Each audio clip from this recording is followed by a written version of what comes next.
नमस्कार साथियों, स्वागत है आप सभी का ट्रिकी हिंदी पाठशाला में। साथियों, हिंदी अपनों की भाषा, सपनों की भाषा। पढ़ें, बोलें, सीखें और गर्व करें। सूर्यकांत त्रिपाठी निराला, रोक नहीं पाया जिसको नदी, पोखर या नाला था, उस महाकवि का नाम ही निराला था।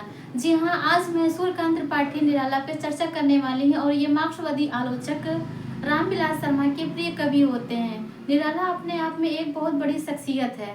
निराला जी को रामविलास शर्मा ने ओज और औदात्य का कवि कहा है और डॉक्टर बच्चन सिंह ने इन्हें क्रांतिकारी कवि निराला के नाम से संबोधित किया है और क्रांतिकारी कवि उन पर एक आलोचनात्मक लेख भी लिखा है।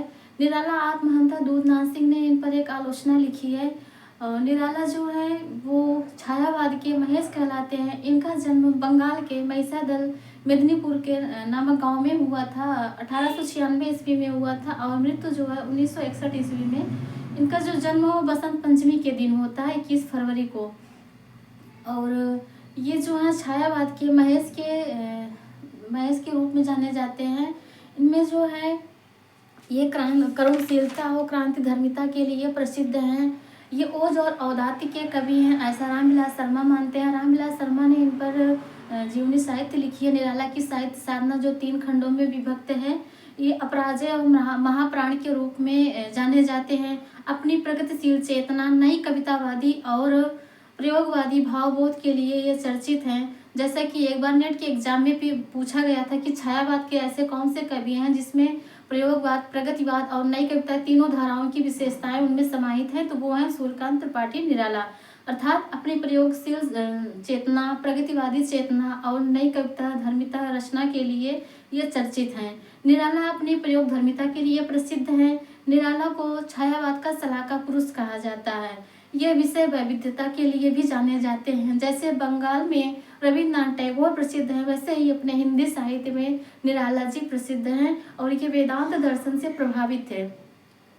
जूही की कली इनकी मुक्त छंद की रचना है। जैसा कि हम लोग जानते हैं कि ये मुक्त छंद के प्रवर्तक होते हैं और इनकी मुक्त छंद की रचना जो है 1916 ईस्वी में छपी थी, प्रकाशित होती है, वो है जूही की कली। तो जूही की कली जो है मुक्त छंद की रचना है और उसके विपरीत ही एक छंदोबद्ध सघन जटिल छंदों वाली रचना है, वो है तुलसीदास इनकी छंदबद्ध कविता होती है। इन्होंने प्रार्थना गीत भी लिखे, राष्ट्रीय गीत लिखे, देशभक्ति गीत लिखे, आज़ादी गीत लिखे, क्रांतिकारी गीत लिखे हैं। क्रांतिकारी गीत में जैसे इन्होंने बादल राग लिखा है और प्रार्थना गीत में इन्होंने वीणा वादनी वर्दे वर्दे लिखा है। निराला की जो भाषा शैली है उसमें भदेशपन और अभिजात्यवाद दोनों कैसे मिलता है, वो एक उनकी जो रचना है वो कुकुरमुत्ता में दिखाई देता है।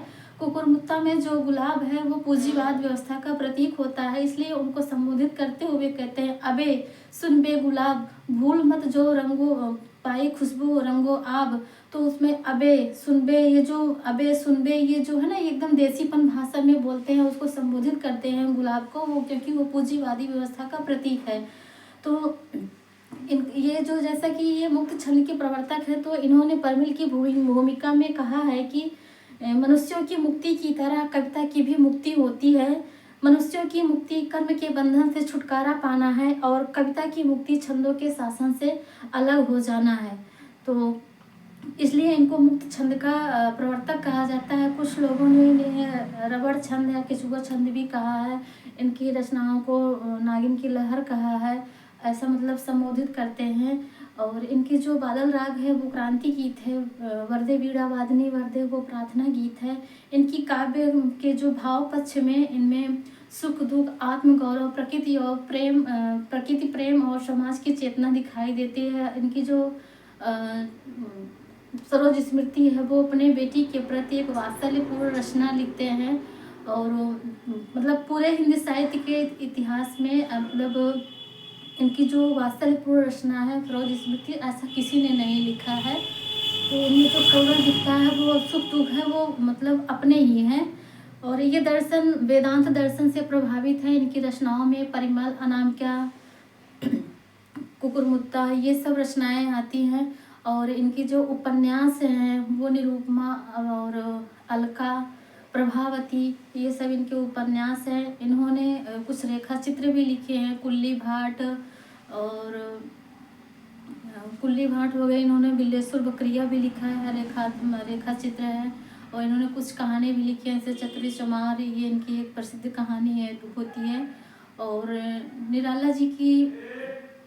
निराला जो हैं वो छायावाद के महेश कहलाते हैं। और इनकी जो वो मार्क्सवादी आलोचक है रामविलास शर्मा, वो उनके प्रिय कवि होते हैं। जैसे कि नंद दुलारे वाजपेयी के प्रिय कवि जयशंकर प्रसाद है, वैसे ही रामविलास शर्मा के प्रिय कवि सूर्यकांत त्रिपाठी निराला होते हैं। तो दोस्तों, आशा करती हूँ आप लोगों को यह वीडियो ज़रूर अच्छी लगी होगी। धन्यवाद।